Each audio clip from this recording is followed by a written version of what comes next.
Welcome everyone to the eMedica National VTS Session 8. So we're going to do some AKT revision, we're going to do some consultation skills, and then today the sort of bigger section that I've left is for a GP careers question and answer, so that you can ask anything at all that you like about GP careers.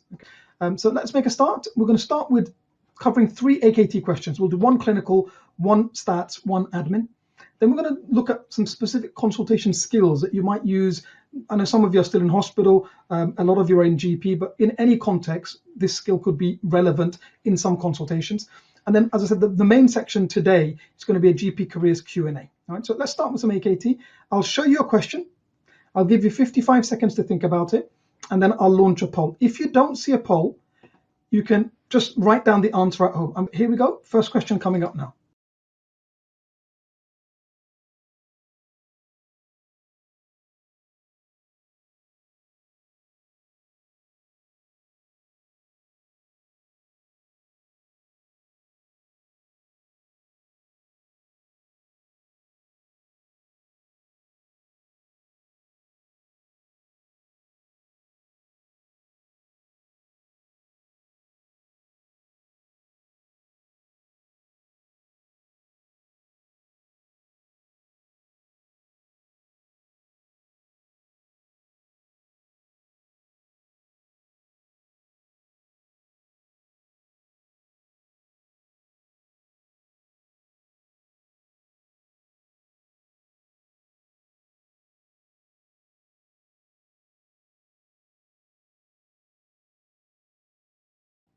Okay, and I'll stop it there. So I can see that the most popular answer is E, and then followed by A and D. So D was the second most popular, again, ultrasound of the urinary tract. Most popular answer was reassure, no further tests are necessary, about 2/3 of you there. And then after that, A, repeat urine culture and sensitivity. Okay, so let's have a look at the scenario. In any picture question, and I've picked this particularly because the examiners identified that picture questions people often struggle with, but when we look at the answer, another thing about this question that people often struggle with. So in a picture question, look at the picture and look at the scenario, because if you just look at the picture, you'll often miss important information and might get the question wrong. So if we look at the picture first of all, we can see it's a urine sample, 4-year-old, that matches this patient, okay? We've got colony count more than 100,000. That means basically it's a positive culture. And then we've got the result, it's E. coli, which is one of the most common things that will cause a UTI. And then the sensitivity, it seems to be sensitive to all of the main choices that we would usually use to treat UTI in children. So amoxicillin, cefalexin, trimethoprim, nitrofurantoin, okay? So sensitive to all of them, great. So let's have a look over here. It's confirmed based on this, they did not have any features of atypical infection. That's important, you'll see why in a minute. And then mum's basically concerned, telephone consult just to see, does she need anything else? And it's the first time, you can see the first time you often would be really worried. So young child, she's only 4, but no ongoing symptoms. So what's the correct management? So the correct answer is E, reassure that no further tests are necessary. So well done, most of you got that right, but still about 1/3 of you got that wrong. So why might you have got it wrong? So here's a couple of things. One is, it's really important to read the question carefully, because some things might make a difference. So for example, if she had any features of atypical infection, then it might change whether or not you need to do any more tests, okay? Similarly, if this was not the first time, if she had a recurrent UTI, it again might change whether or not you need to do more tests. And then she's got no ongoing symptoms. If she's still got symptoms now, then there might be a clue that maybe the antibiotics have failed. Then you might arrange a repeat culture and sensitivity, okay? That might be necessary. So let's have a look at when we need to do investigations in UTI in children. So you should arrange an ultrasound of the UTI, of the urinary tract, if they're under 6 months, then even if they respond to antibiotics, then within 6 months, not during the acute infection, but within 6 weeks afterwards, if they're under 6 months old and it's their first UTI, you should do an ultrasound. If they're under 6 months and it's a recurrent UTI, then you should do it during the infection. And if they're over 6 months, this patient was 4, right? Then you would only do it if either it was a recurrent UTI, in which case you do it within 6 weeks of the UTI, or at any age during the acute infection, if they've got any features of an atypical UTI, then they should have a scan during the actual infection. So that brings me on to my next question. What are the features of atypical UTI in children? I'll put the chat back on. Feel free just to type and let me know. So what are the features that in the history, now this is also relevant for those of you preparing for RCA or just for everyday consulting, that if you see a child and you think they've got a UTI, it's really important that you ask about these questions and do these certain examinations, because they're going to help you differentiate management. It's going to change whether or not you need to, do things, send them in, organize a scan while they've got the acute infection. So what are the things that we'd want to ask or look for that would make us think, you know what, this is an atypical UTI? Because remember, if they've got an atypical UTI, then during the acute infection, you're going to get them scanned. Okay, so what kinds of things would we be looking for? So someone said, if it wasn't E. coli, if we go back to the picture, this was E. coli, okay? So it was an atypical bacteria, not a common cause, okay? That's a good one. If they had abdominal pain, okay, or flank pain, if they had poor urine flow, if they had features that made us think that they're septic, in which case you're going to send them in as well, aren't you? Okay. If someone said if they had blood in the urine, so just having blood in the urine, it's quite common to have blood in the urine when you have a UTI. So, if you've got some microscopic immature, that's not necessarily a reason to do a scan straight away, okay? Someone said if they didn't respond to antibiotics, that's a really good one, okay? They don't respond within 48 hours, okay? Raised creatinine, perfect, well done, Uma. Okay, great, so you've got most of them. So let's go through. So if they've got any of these features of atypical UTI, you should arrange an ultrasound during the acute infection, okay? Any age, a child of any age with UTI. So if they've got poor urine flow, if they've got an abdominal or bladder mass, not just pain. It's common to have pain with a UTI, isn't it, in the lower abdomen? That's very common. If we scanned everyone, the system wouldn't be able to cope. But if you actually palpate something, if they've got raised creatinine, if they've got any features of sepsis, if they don't respond within 2 days of starting antibiotics, and then as many of you said, if the sensitivity and culture report comes back showing that they've got infection with any atypical organism, anything except for E. coli, okay? All of these would be reasons to scan them, an ultrasound scan, during the acute phase, okay? Okay, so let's move on to a data interpretation question. So this is a free text question. So in the exam, when you get these questions, you type the answer. There are no options to guess from, okay?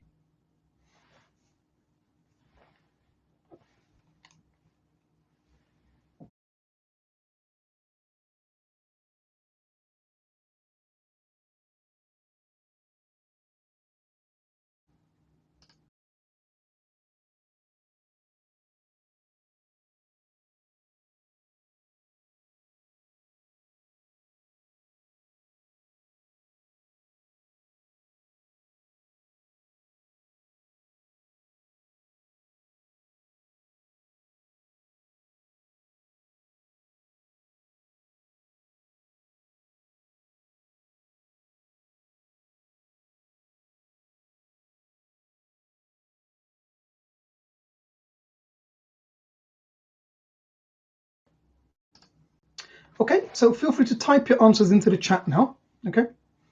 There's no poll to guess from here because this type of question in the exam, there are no answer options. You type your answer, okay? So just type your answer into the chat, not into the Q&A, please. This. And then you've got Church Road surgery, you've got Manor House Lane surgery. So these two, they sound very similar, don't they? The Manor practice and Manor House Lane surgery, okay? So in a free text question, it's really important that you're very careful about how you type the answer. So the correct answer is Manor House Lane surgery. Now imagine someone just put Manor, thinking that that would be enough. You see, you wouldn't get a mark for Manor because Manor practice and Manor House Lane surgery are two different practices. So if you put Manor House Lane surgery or you put Manor House Lane, you'd get the answer because it's clear which one you mean. All right. Similarly, if you had a mistype, you made a spelling error, because these aren't looked at by humans, it's marked by computer. They appreciate some people might just make a mistype. As long as it's clear which one you mean, you'd get the mark for that. Okay, so Manor House Lane surgery. Now let's have a look at this. This is from the Public Health England website, and I recommend all of you, because more and more frequently in the AKT now they have a lot of these data interpretation type questions where they use real life data. So I pulled this up for Birmingham and Solihull because that's where I live and practice. My practice is in Birmingham, but I live in Solihull. And essentially, you can go onto the public health website. The link is here. Someone will post it for you into the chat, fingertips.phe.org.uk. And you can click the GP profile. I'll just show you actually, okay? So once you click fingertips.phe.org.uk, if you go to National General Practice Profiles, what you can do is you can sort by any area. So like we live in Solihull, okay? But you could find your local area. Like this is my actual practice where I'm a patient. It's not the practice that I own, the practice where I'm a patient, okay? And you could go there and you can get, for example, things like, look at these population charts. You could look at things like cancer referrals, okay? And for each of these things, if you just spend a bit of time getting familiar with, things like box plots, okay? What do they look like? When you get to the exam and you see some of these questions, you're not going to be sort of thrown off like, I've never seen anything like this. Just getting familiar will really help you to be able to actually address it. The good thing about this type of question actually is that it doesn't need a calculation. You will still get some questions that need a calculation, okay? And we cover that at our stats webinar in depth. But things like this, it can give you some easy marks. So if we have a look, why might some of you have got this wrong?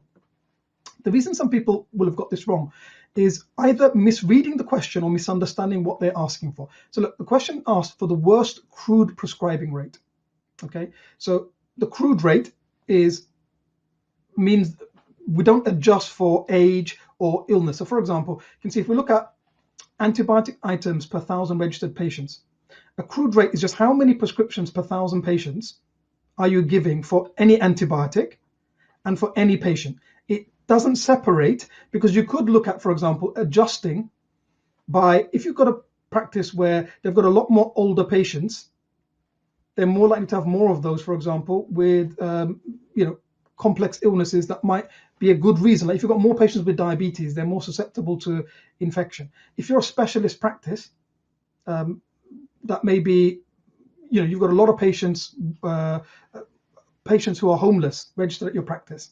And so again, they might have more acute infections, more reasons why they might need antibiotics, for example. There might be reasons for it, okay?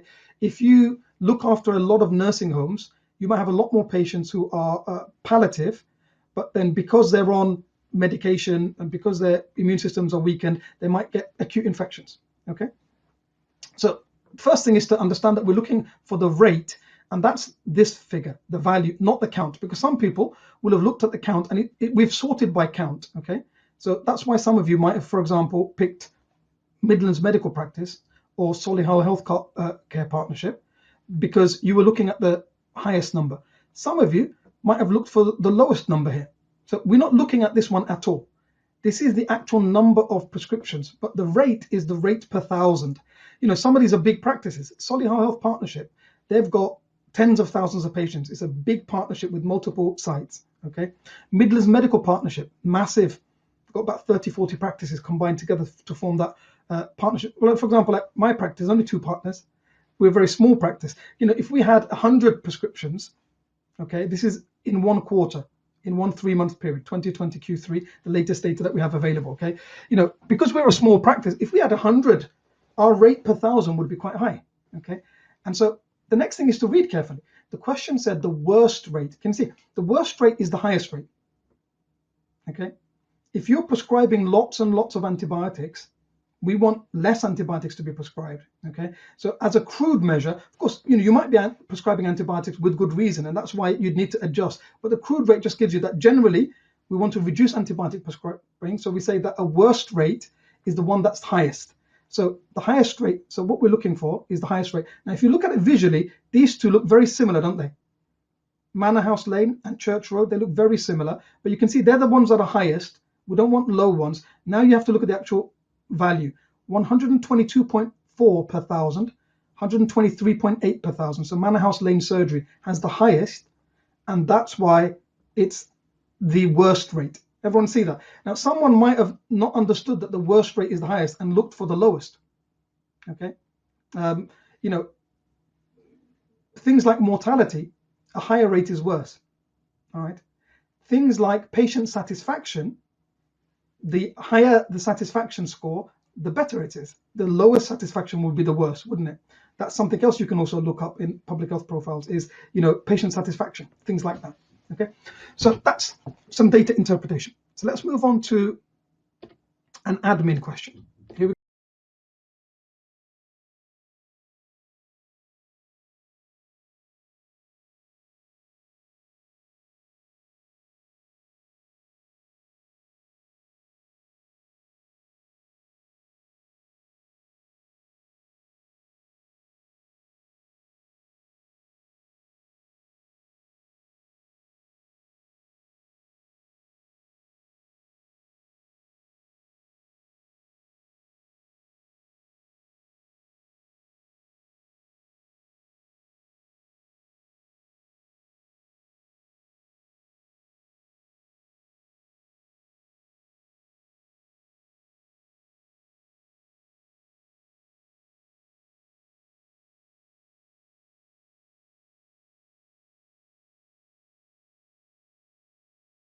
Okay, so I can see that the popular answer, the most popular answer, just over half of you picked D, 3 months. After that, C and B, okay, were the next two most popular ones. So 6 months or 12 months, okay, because that's maybe some of you thought 12 months because that's the earliest is likely to be able to walk, all right, based on the data. So look at the question. So someone fallen off a roof, got a spinal injury, in hospital for 4 weeks, come out now, and they can't walk, never mind work. And the summary suggests it's unlikely they'll be able to walk unaided for at least 12 months. That doesn't mean they'll be safe to work as a roofer in 12 months. If they can only walk with an aid, they might still need more rehab and further recovery time before they're able to be safe to work again, right? So the correct answer is D, 3 months. Okay, now the admin domain is the one that people do worst on average. Although interestingly, in the last exam, in the January AKT, people did worse in clinical than they did in stats and admin. But if we look at long-term data, admin is the domain that people do worst in. And often, if you've not been in GP and you're not regularly using these things, it's the kind of thing that you have to read it to learn it. So it can be learned, but often some of these things, if you're not regularly doing it, it doesn't stick in your memory. Whereas if you're doing it, you will have seen it so many times, you're familiar with these. It makes it a little bit easier. Okay, so let's look at the rules about the statement of fitness for work. That's the Med 3.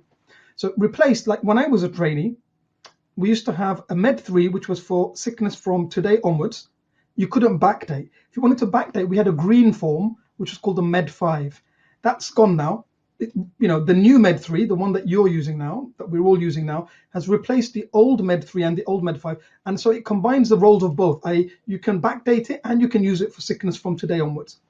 So there's two options. You can either say that someone is not fit for work, or you can say that they may be fit for work, and then you can sort of give adjustments. So you might say, for example, if you tick the may be fit for work, you can then tick amended duties, no heavy lifting for 4 weeks. Let's say you have someone with dermatitis. You might tick that they must be given protective gloves and moisturizing cream. Or let's say that you have someone who, I don't know, has had time off for stress. They might come to a point where they may be fit for work, but maybe with a phased return, that they're not able to work a full shift, but maybe working, half shift and then building up the time or something like that. Okay, so if you tick the may be fit for work, there's amendments that you can suggest. So you can backdate it. If you, for example, let's say now this patient wanted a sick note to cover the period he was in hospital because the hospital hadn't filled in a Med 3. They should have done, but let's say they hadn't. You could backdate it based on the discharge summary. Okay, you knew that they were sick. You can base it on a telephone or remote consultation. So, you might do a video consultation or a telephone consultation, and you can base it on that. You can base it on third-party opinion, like a discharge summary or letter from clinic suggesting that they're not well enough. But the important thing in terms of the regulations, which is what this question was asking about, is how long you can certify him. Even though we think it's very unlikely he'll be able to work for at least 12 months, you cannot sign him off for 12 months. Why? Because it's still the first 6 months of this illness. So within the first 6 months of any given illness, the maximum period you can put on a Med 3, on a sick note, is 3 months. Okay. Let's say now you saw him in 3 months' time. Again, you couldn't put more than 3 months because it's still the first 6 months of the illness. After 6 months, what's the maximum you can put after that? I'll go back to the options. Okay. So let's say now I gave him 3 months. Then I gave him another 3 months, and I see him now. He's at his 6-month review in clinic, still not able to walk. They don't think that he's ever going to walk again at this stage because they've now done extensive further testing. What's the maximum I could put at that point? Anyone know? Type into the chat. Yeah, so there's no maximum. After the first 6 months, if you were very confident they're not going to be fit to work ever again, you could put indefinite. Now that's, there's not many patients where that is, because often, you might give 6 months, 12 months after that, you might give, but it may be that they may make some progress. Don't write people off completely. But there are some people where, if you're really, really confident about that, yes, that, technically you can actually put indefinite. Okay. So because it's still the first 6 months of this illness, the maximum is 3 months. Okay. So that's the standard Med 3. All right, good. So in terms of AKT, just to let you know, for those of you that are preparing maybe for April or for October, our main one-day AKT course, like if you're only going to do one thing that we do for AKT, this would be the thing to come to. Why? Because as well as covering how to prepare effectively, we have a big focus on exam technique. There's lots of doctors that fail the AKT by a few percent that have worked really hard, but what's let them down is exam technique on the day, for example, or that in terms of their preparation, they've worked really hard, but they've spent a long time reading the wrong things. We will also cover both, rapid reviews, but also do questions on lots of different topics. We cover over 130 topics, okay, from all 3 domains. So we have lectures on the key stats, we have lectures on some admin topics, high yield topics from past examiners' reports, which tend to be tested again. We have 3 teaching mocks. So, like we've done 3 questions. We'll do a 35 question teaching mock in the morning. Then we go through the answers, explanations. You get a handout with the sort of reviews of the relevant guidelines. We do one after lunch, and then we do a shorter one in the afternoon, which is just pictures. We do a mock, but then we go through a lot more pictures. Why? Because the examiners highlighted that people often do poorly on questions with fundoscopy images, otoscopy images, dermatology images. So we will cover a whole load of those. There's a dedicated session for that. And then after the course, you'll get access to a full, very realistic 200 question mock to do nearer the time of the exam. So the date for that is the 20th of March, okay? And there are 2 options if you want to just get this course. So if I show you on our main website, this is the course, okay, on the left. You can either book the course with 6 months access to our question bank, which have got over 2,150 questions, or you can get just the course on its own. This includes a 200 question mock.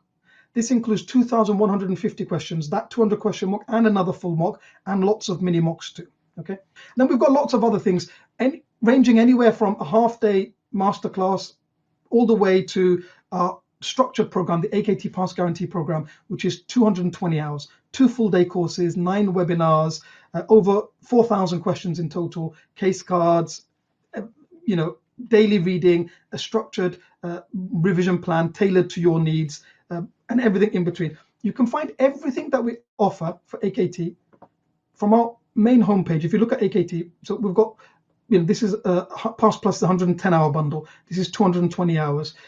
This is the same as this bundle online, but without the case cards. So the course, the 200 question mock crammer, is a course where we learn by doing high yield questions and then rapid reviews of guidelines for 200 different topics in one day. We run that with the Royal College. You can actually book that on the Royal College website. Okay, so have a look at that. And our online revision, 2,150 questions. Okay, and then if you want to learn lots of guidelines quickly, some of you might have seen these before but not got them. But I'm excited to tell you that we've got the 2021 edition, which has just come out. 112 topic reviews covering the things that the questions are mapped to in the exams. What we've done in this update, we've added numbering because a lot of people said that they'd find it easier to track. So we've added numbering. We've included some relevant images. So for example, like impetigo or different types of alopecia, we've updated it so they're bang up to date. These were published February 2021. So for example, you can see in the notifiable disease, we've got SARS-CoV-2 and COVID-19, which are only recently added to the list of notifiable diseases. Okay, so these are bang up to date. So really efficient way to learn. Right, so we're going to talk about an important consultation skill or skills now that you could use in hospital or in GP in many different contexts. I want to talk to you a little bit about the skill of breaking bad news. And this is a really important skill. And in the last year, if you think how many of us have had patients or family members ourselves personally, but a lot of our patients will have lost family members. So often, there's lots of discussions when someone, for example, tests positive for COVID and they've got an existing condition, and they're becoming really unwell. You might assess them on a home visit and then realize that you need to admit them. There's bad news. We might have had patients who they've had some delay in getting some of their imaging, but now when it's come through, we worried that they might have a cancer. We might have to break that bad news. In hospital, you might break bad news when someone's had a test and the test has shown something new that's, means that their outcome is now, their sort of prognosis is worsened. Okay, so some of you might be familiar with this, especially if you came to our stage 3 course years ago when you were getting into GP training, and that's the SPIKES protocol.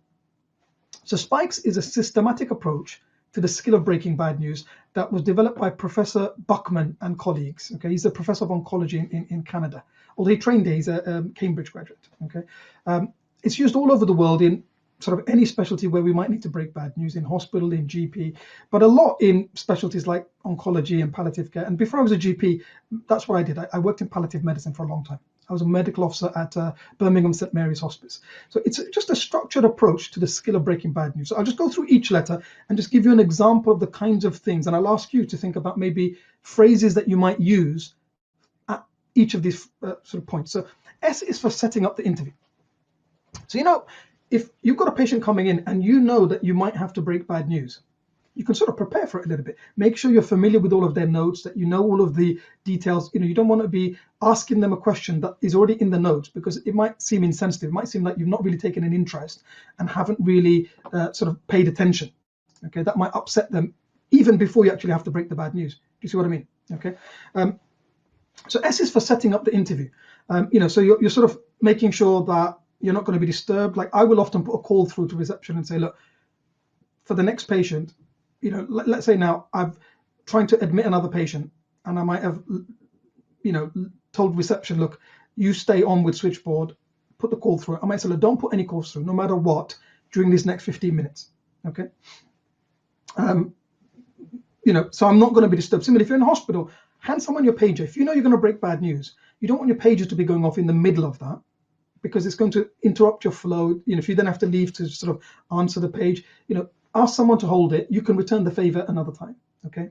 Now, a big part of breaking bad news effectively, it's a difficult thing, but some of these things, having a structure, can make it a bit less difficult, not just for you, but on the person receiving the news. So another thing is to sort of ask them early on if they came alone or if there's anyone with them. Okay. And, for example, right now, because of COVID times, most people are going to be coming alone. But sometimes in clinic, for example, they might be allowed to have one person that's brought them, especially if they're frail, for example. And so, you could ask, are you here on your own, or is there someone in the waiting room with you? Or, for example, if you're doing a remote video, a lot of us are doing remote video consultations. Are you there on your own, or is there anyone in the house with you? And then it sometimes just gets them thinking, why are they asking that? They don't normally ask that. And then if they say, oh, yeah, actually, my husband's in the other room, you could ask, well, would you like to have them, be part of this, or would you rather that we do this, just one-to-one? And sometimes, again, it gets them thinking. If they are happy to have someone, it's often really helpful, because often they can be a shock to the system when they receive some bad news, and then they might blank out a lot of the important information you've given them.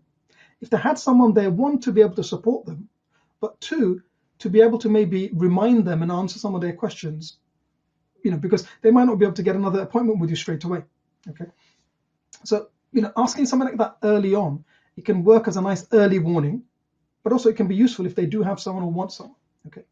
P is for perception. So the principle here is ask before you tell. Okay. So can anyone think, type into the chat, what kinds of things might you ask to the patient to get some idea about what they already sort of know or thought about what might be going on? Let's say, for example, you've got a patient and you've got the results now and it confirms they've got breast cancer. Or you've got the results and it confirms they've got bowel cancer. What kinds of questions might you ask? Any thoughts?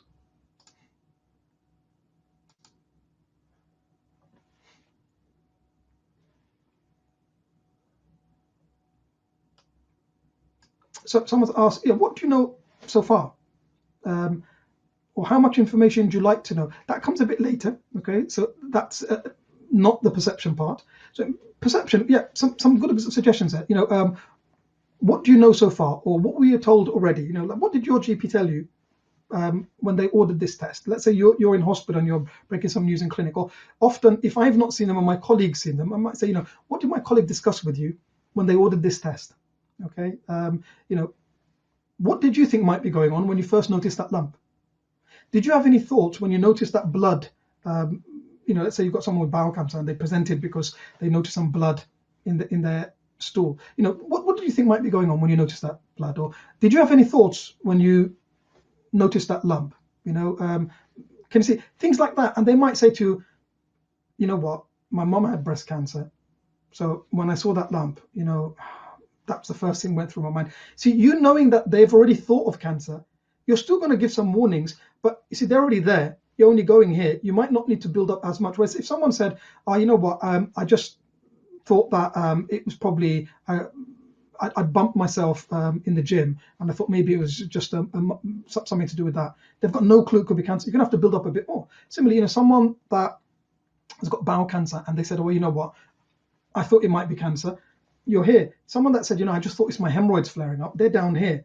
You might need to build up a bit more for someone like that. So that's why it's useful to get some idea of what they already know, and what they've already been told. So then I is for invitation. So are you ready to have the news now? Would you like us to discuss the results? Okay. But also, particularly works well in GP, where you often know your patients, that how much detail would you like us to go into today? And some patients, like in my experience, tends to be some of the older ones. They say, look, doc, just tell me what it is and what I got to do right now. That's all I can handle today. So then I'm not going to go into the full details of 5-year survival data. And I'm just going to tell them what it is and the immediate next appointment they've got with the specialist. And they might have lots of other questions after they've gone home and discussed it with their family. They might, we might arrange a follow-up in a couple of days. They might have another 10 questions about the longer term. And we'll discuss that then, rather than overwhelm them with too much information now. Whereas other patients, in my experience, it tends to be the younger ones. They want everything the first day. Look, doc, whatever you can give me, it will help me to do some research. If I can't control what the illness does to me, I can control what I do about finding out about it. So I found that with a lot of younger patients, they want as many links and resources and websites. They find that helpful. Okay. K is for knowledge. So this is where you actually give them the news. Even at this point, you're going to build up. So can anyone think of some sort of phrases you might use before you actually tell them the result? So let's say that I've got someone and the result confirms that they've got bowel cancer. Maybe they thought it was hemorrhoids. So there's a bit of a bridge to gap. What might be some of the things that we might say?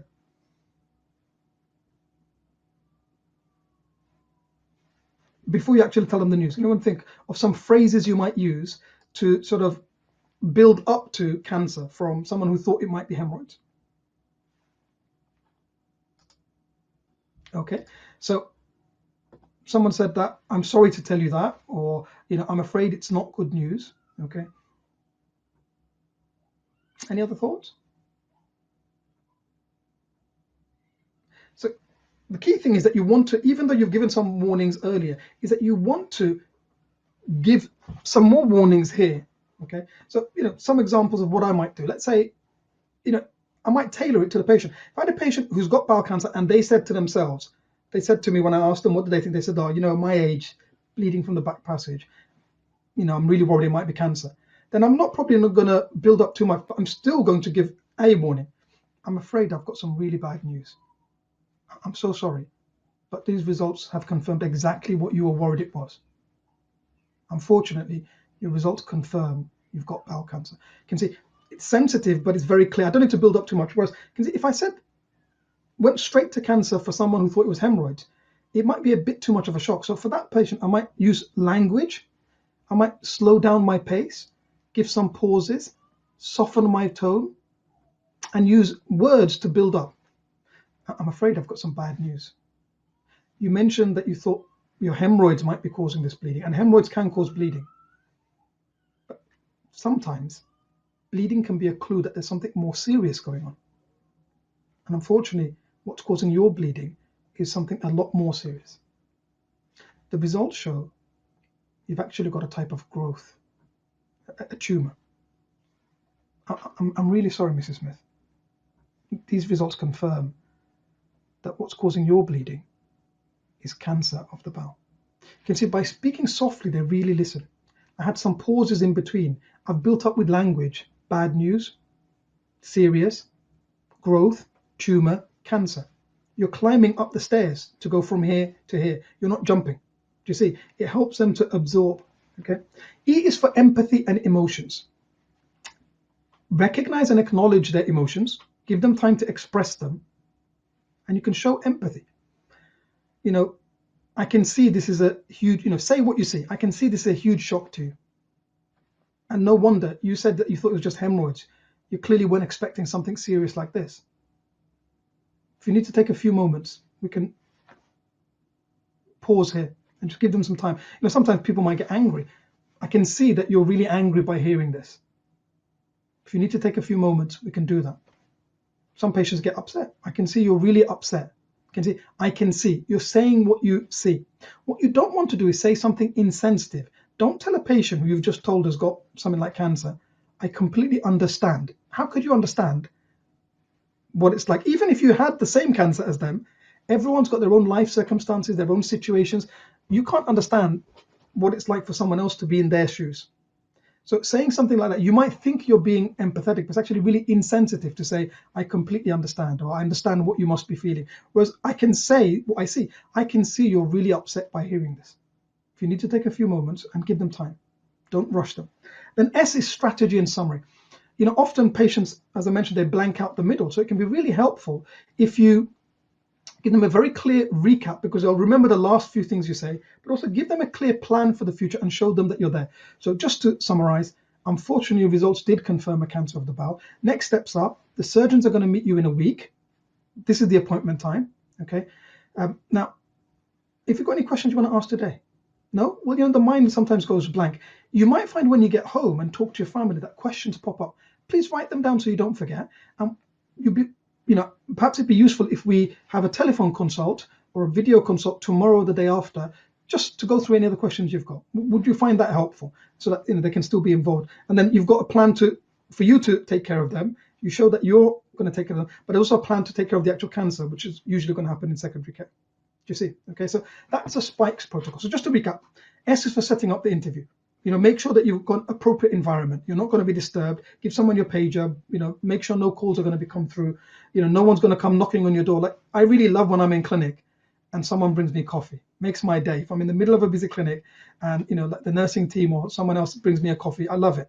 But I wouldn't want someone to knock on the door and bring me a coffee while I'm in the middle of breaking bad news. Do you see? Okay. And then see if they, want anyone else there. P is for perception. Ask before you tell. Find out a little bit about what they already know, what they think might be going on. I is for invitation. Are they ready, and how much detail do they want? K is for knowledge. So give them the actual news, build up to it, give warnings, use clear language, be sensitive but be clear. Okay. And then E is for empathy and emotions. Say what you see and give them time if they need to express emotions. S is for strategy and summary. Clear summary and a clear plan for the future. Okay, so that's a skill that you might use in many different contexts, both in hospital or in GP. Okay, so it's important just to recap that, because unfortunately we're all having to deal with a lot more bad news in recent times. Okay, so the last session for today, I've left 15 minutes for this. Just to recap again, for those that are preparing for the RCA, and we're still waiting to find out what's going to happen in terms of after the summer, whether CSA will come back or RCA will be extended, which I think is more likely for the rest of this year. The Royal College should announce that by next month, because they said they'd give at least 6 months notice. Okay, but we do have our RCA masterclass and our live course, which includes a recording of the masterclass before. The next available date is actually the only date left that we've got spaces for, is the 10th of March. Okay, so we only take small group, just 9 registrars, and then there'll be myself, another trainer, a male simulator and a female simulator. So everyone gets to see 25 role plays by the end of the day. You get 5-6 hours of videos to watch beforehand, so that on the day it's maximum practice. Then you get access to 65 cases afterwards to practice and some more videos and learning materials. Okay, so 10th of March is the next one. It's the last one with any spaces left. Okay, so as I said, the last part of this session is a GP careers question and answer. And one of the reasons for that is, this time of year, a lot of people are done with AKT, especially ST3 doctors. A lot of you have already submitted your RCA. just got results, or you're going to submit the next time, you're nearly ready, you're starting to start planning to the next stage. And even those of you earlier on, it's useful to just start thinking about what you want to do for the fun part of GP, which is not the 3 years of training. The fun part of GP is what happens after you get your CCT. It's the next 35 years. Okay, so anything at all that you want to ask it in the Q&A about GP careers. I'm going to pick up on the questions about GP careers first, and then if there are any other general questions, I'll leave those to the end. But just now, it's just questions about careers. So anything about GP jobs. Someone's asked, can they work in New Zealand afterwards? Yes, once you've got your CCT, you could work in New Zealand. Usually they want doctors that have got a couple of years of experience, but I do know some doctors that have managed to get jobs, after just qualifying and completing training here. Both New Zealand and Australia recognize MRCGP UK and CCT from the UK without you needing to do additional examinations. You just need to register. Okay. Someone's asked about fellowship post CCT. So perhaps if you could clarify your question, I'll come back to it. Someone else has asked what types of fellowships, so maybe that's the same thing that you mean. So you might have read about or heard about these new post CCT fellowships. They're due to be offered to everyone that starts from next year onwards, but some are already available. Okay, so some that are available are for 1 year. The fellowships that are going to be available long term, they're planned to be 2-year fellowships. So when you do a fellowship, you're qualified. It's just a different type of salaried GP job. So you'll have your contracted hours of work. You'll get a fixed payment for that. But what's good about fellowships is that they will have built-in time for mentorship. Now that can be particularly useful if you're a newly qualified GP. You'll be competent, because if you're not competent, you won't pass all your requirements to get CCT. So you'll all be competent, but some of you might want a bit of mentorship. That phase when you go from trainee to qualified GP, it's a steep learning curve. And so having, once a month mentorship with an experienced doctor, as well as paid time for CPD built into your contract, that can be really useful when you're newly qualified to help you go from being competent to being confident. Okay, and so fellowships aren't sort of specific, as in there's not one model for fellowship. It's about what you can find. So some will have a specific sort of clinical element in it. So it might be a fellowship where you might get exposure to a specific clinical area that you're interested in: women's health, musculoskeletal, care of the elderly, palliative medicine. Some might have a medical education focus. Some might have a leadership focus. A lot of it depends on the practices that are offering these jobs, on what the people there are experts in and what they're interested in, and therefore can support. Okay, so it's just a matter of looking at the job, reading the description, asking questions, and then you'll go for interview like any other job when you're qualified. Jobs are by interview. There's not like a national recruitment. There's no national pay scales. You negotiate your salary, you negotiate your pay, you negotiate your conditions. Okay. Someone's asked if they wanted to develop a special interest in palliative care, what are the steps?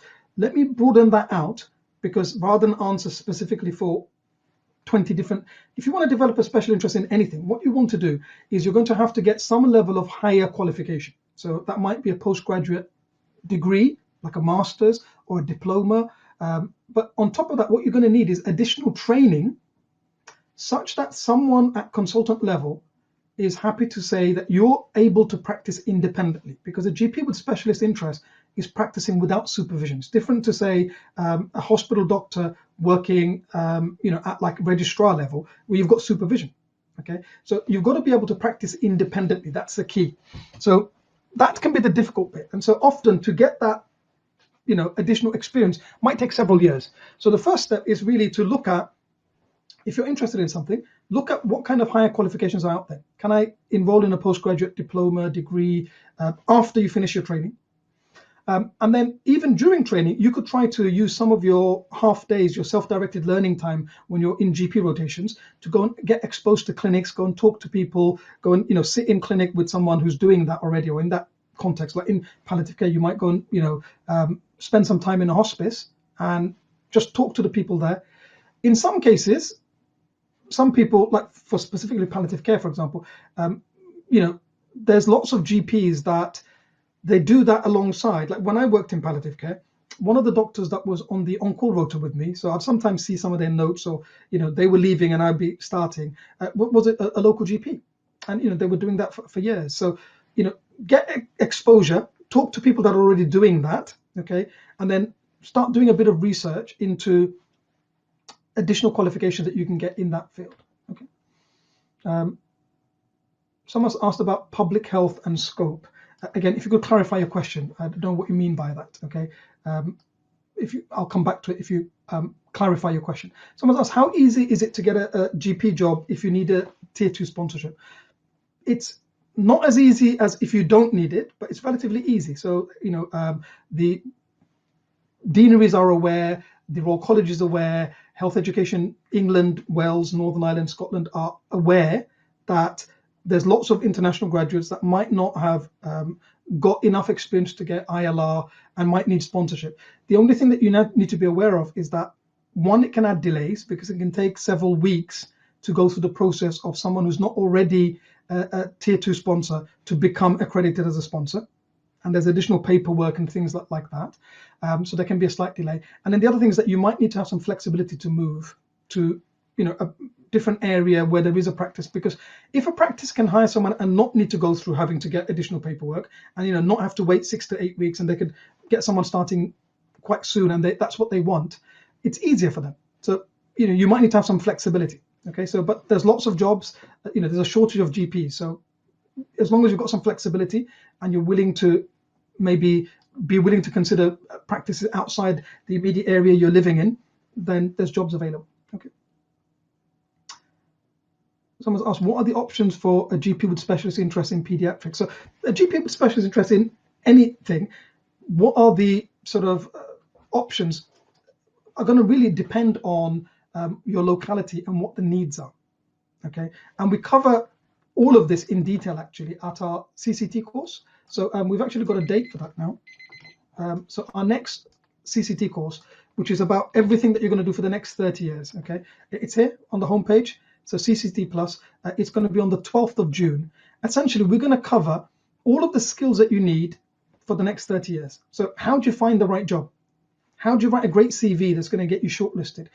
We practice interviews. What questions, like a lot of you haven't done an actual interview for many years, because I know interviews when you get into GP, there's stage 3, that's communication and consultation and a written, but there was no interview. But for almost all long-term GP jobs, whether that's salaried or partner, there'll be interviews. For partners, there'll often be multiple interviews. Okay, 2 steps. How to negotiate your contract. Okay, how do you set your rates and terms and conditions if you're going to be a locum? Is it worth saying I'm a limited company? How to develop a portfolio career or specialist interest. If you're thinking about going overseas, which countries? If you want to develop a private GP practice, how to understand the money side of qualified GP land, alternative careers, working abroad, humanitarian medicine, working for the Ministry of Defence, things like that. So all of that's covered. And so the next date, it's a very long day, 9:30 till 6:30, is the 12th of June. Okay, so that will be live. And there's already a recording available from last year's, but there'll be a recording available shortly afterwards. Oh, there we are. So in terms of how you develop and what are the options, informally, you could be this specialist for an area in your practice, as long as you've got the skills, the knowledge, and the confidence of your colleagues. If you want to do it more formally, you need to get accredited, and you need to, if you want to accept referrals from outside of your practice, you need to tender and bid. So you're going to have to learn skills of writing a business plan, of writing a tender, and get a contract from a primary care organization to accept referrals and to get paid. Because otherwise, you could have expertise, you could have qualifications, but you're not going to have mechanisms to do that job. The other way to do something else that you're interested in, rather than becoming a GP with specialist interest, is as part of a portfolio career, is just to have a part-time GP job and have a part-time job in hospital doing whatever it is that you've got expertise in at sort of staff grade or specialty doctor level, non-consultant, but middle grade rather than junior doctor level. Okay, and we cover that in depth at this course, at the CCT Plus skills course, both GP with specialist interest and portfolio careers. Okay, what are the different options? How do you get involved in them? We cover lots of them: medical education, a specific special clinical interest, leadership, management, private GP, a lot of different options. Okay. Someone's asked, in these times, do you think locums is a bad idea to start post CCT? So certainly a lot of locums have found that the amount of locum offers out there is dried up. In the first lockdown, there were some locums that they had so little work that they had to get assistance from the government, either benefits or some of the sort of furlough scheme for self-employed, because the work dried up. Demand has started to increase now because after the first lockdown, before this current one started, a lot of people that have been waiting to come up, but a lot of practices have adapted how they work because we're doing a lot more remote consultations. In some cases that can be managed with less need for as many locums, but also because a lot of locums during that first lockdown took on more salaried jobs, that there might be less demand for locums. So certainly that's one of the downsides of locums, that there isn't a guaranteed amount of income every month. You might get more per hour compared to salaried, okay, or even in some cases partnerships, but you don't have that guarantee of you're going to get this much every month. You've got to go out and look for that work. Again, we've got a whole session on at the CCT Plus course. How do you market yourself if you are going to locum? Because there are still locums that are doing well. How do you market yourself? How to go out and get that work, because people aren't going to just come and give it to you on a plate. You have to go and find the work. Because when you're in training, you get paid every month. You don't have to think about hunting for developing a good reputation. You don't do any marketing. But as a locum, you've got to think about that marketing. Okay, so it's less, but there's still lots of work out there because there's a lot of demand. We're short of qualified GPs. Someone's asked, do we start applying for jobs before CCT? Yes. If you wait until you're qualified to start applying, you might have several months where you've got no income. So most people will start applying for jobs, a few months before they're actually due to finish, because it takes time for interviews, for referencing, for pre-employment checks. All of that takes time, and often if you're going to be replacing a doctor who is leaving, they might have a notice period before they actually leave. So there's a window. So you do want to plan ahead and start looking for jobs pretty much as soon as you've passed both AKT and RCA. Okay. Most people, after they've gone their RCA, CSA, i.e. they just need to finish the last few things of workplace-based assessment to get their CCT, they start looking for jobs. Okay. So several people have asked the same thing. How do you become a GP with specialist interest or develop a portfolio career? Please come to this course. We cover it in depth. We haven't got time to cover. There's like a whole hour-and-a-half session on that at this course. Okay, where we cover that in depth. Right. And someone's asked about pros and cons of, they're not sure about salaried or GP. Again, we look at the pros and cons of salaried, locum, partner, but also how to compare offers, how to compare the finances of one to another. That's covered in depth. Okay. Someone's asked, is it in terms of a partnership, is there anything in the partnership agreement you should look for in particular? Yes. So you need to look at everything in the partnership agreement. Okay. Again, in the partnership session, we will cover that in depth. But key things I'd look at is what are the clauses in terms of parity, like i.e. if you're doing the same hours as the other partners, will you get full parity, which means you get a full equal share of the profits, or will you be on a lower parity, in which case you might do the same hours but you won't get the same income until you build up to full parity. So the time to parity, what are the clauses which someone might be asked to leave the partnership, removal clauses, things like valuation. If the practice is a practice that owns a practice, if you're going to buy into the building, who's going to do the valuation? That's important. What's the buy-in? How much will you have to pay to become a partner? Even if they don't own the building, you have to buy into any partnership. You have to pay to become an equity partner into the current account. So we look at that and how to understand the accounts. You want to make sure you've looked at 3 years worth of accounts with an independent accountant to make sure you don't go into a practice that's got a huge amount of debts and is about to become bankrupt. That's happened, okay, where practices have got hidden debts that if you didn't have someone independent look at it, you could walk into a really bad situation, okay, and be left with liabilities from someone that's left now, okay. You don't want that. So, other things to look at, things like sick pay, annual leave, sabbaticals, maternity, paternity provisions, because you're not an employee when you're a partner. You're a partner in running a business. So you don't necessarily have the same rights in terms of an employee, in terms of paid maternity. In some practices, you'll have to pay for your own locum, which might cost more than the reimbursement that you might get from your earnings. So you might actually be paying money while you're on maternity leave. You want to look at that, okay? Some practices have a lot less annual leave than others. CPD time, things like that are all in the partnership agreement, okay? it's really good that you're thinking ahead about that. I'm glad to see that, because a lot of doctors walk into it without looking to these things and only realize that there are problems after it's too late. Okay. Someone asked about mixing locuming in the UK with also working abroad. So if you're going to go and work abroad, if you work abroad fully for 2 years or more, and you're not working here and keeping up to date with appraisal here, to then come back and work as a GP here, you'd have to go through the induction and refresher scheme and repeat exams. Okay. So that's important, that if you want to try abroad but you're not sure that you want to emigrate, maybe for the first year, use some of your annual leave to come back and do some locums here and keep up to date with your appraisal and revalidation here. Then you could just walk back into a job. Okay. You can't sustain that long term. So I'd say try it for a year. By that time, you'd probably know, do you want to stay there long term? Do you want to come back here long term? If you do, it's easy. But 2 years or more, if you then come back, you're going to have to do exams again before you're going to be able to sort of work. Okay. You'd have to go through the induction and refresher scheme. So that's something to think about. All right. The other thing is that if you're going to work abroad, you also need to plan ahead. Typically, it's going to take 6 months plus from starting to look at a job to go through the process of registering with the relevant medical council, getting the right work visas, getting the right pre-employment checks, occupational health checks, all of that for you to be able to work abroad. Okay.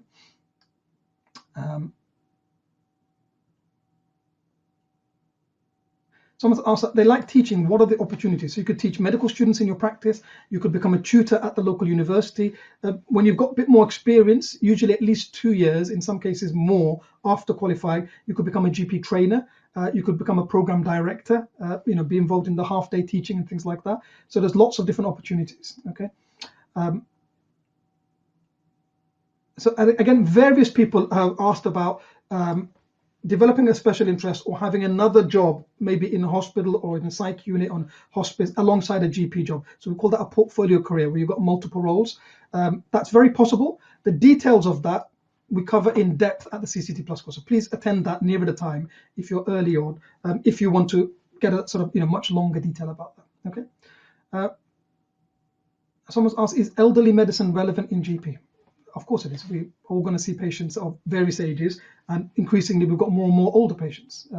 Every specialty is relevant to GP, isn't it? Okay. And various people have asked the question I've already answered. I said the pathway to become a GP with specialist interest, you need additional qualifications and experience. The specifics are going to depend on the role. Okay, there isn't one pathway for it. Okay, we cover a bit more detail of that at the CCT Plus course. All right. Right. And someone's asked, does the GP CCT mean you can apply to the specialty register for the GMC? No, there's a separate GP register for GPs who've got a CCT. The specialty register is for people who've got a CCT in a non-GP specialty. Okay.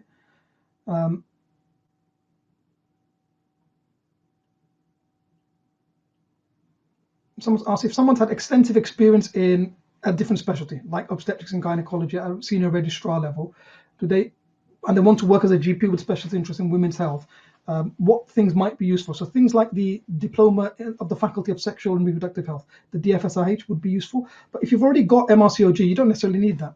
If you already got competence and a higher qualification like that, you probably could get some more experience and get accredited and take up a role, because you've already got more experience than someone that's just done DFSRH, for example. Okay. Someone asked, how do they apply for a fellowship if they're already a GPST1? So a fellowship is after you qualify. So when you're in year 3, you start looking for fellowship jobs like any other jobs. Okay, they're only for people who are qualified, who've got their CCT. And someone said, how do you find out about types of fellowship and how to apply for them? So look in the places where you'd find any other GP job. So BMJ Careers, the British Journal of General Practice, Pulse. A lot of GP jobs don't get advertised. So networking, talking to other GPs, talking to your program directors, talking to GPs when you go and do out-of-hours sessions and asking them, what jobs are coming up, okay? Things like that.